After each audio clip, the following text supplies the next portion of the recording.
This is Teresa Krasinski, and this is my error propagation tutorial for multiplication and division for my Chem 457 class at Penn State University, Section 3. So this problem, we're going to be looking at error propagation for multiplication and division. And so let's take an example of calculating molarity.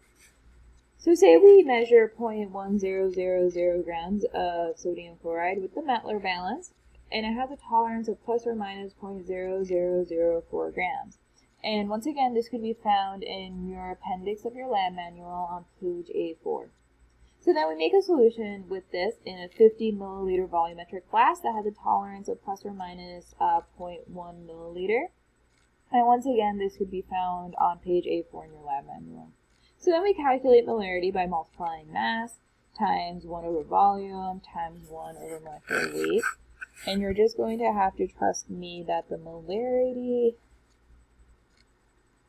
is equal to 0.0342 molar.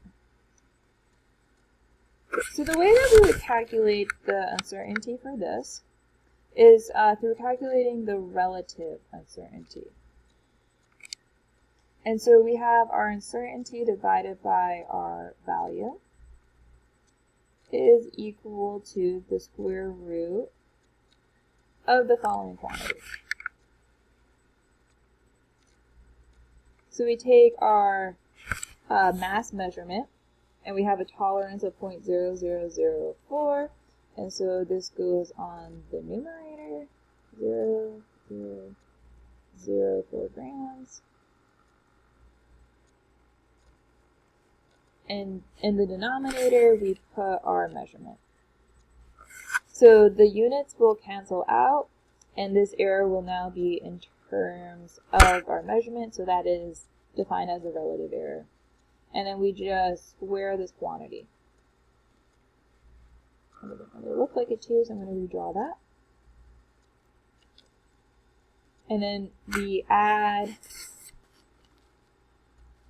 our volumetric flask uncertainty, and we divide it by the quantity we got. And these are both in milliliters. And then once again, we square that. So now, this is in terms of relative error, and that is equal to 0.0045. So now we need that in terms of our measurement. So what we would do is take our relative error and multiply it by our molarity. So we have 0.0045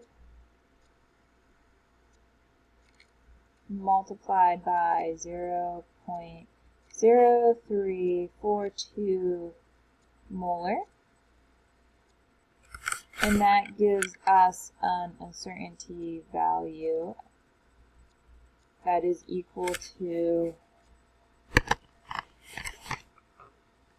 0.0002. So once again, we would report our final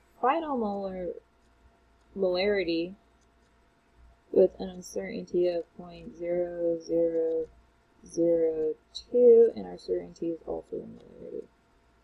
So once again, I reported my uncertainty to only the first value, and then I report my value to as many decimal places that my uncertainty has. So I hope that helped with error propagation for multiplication and division.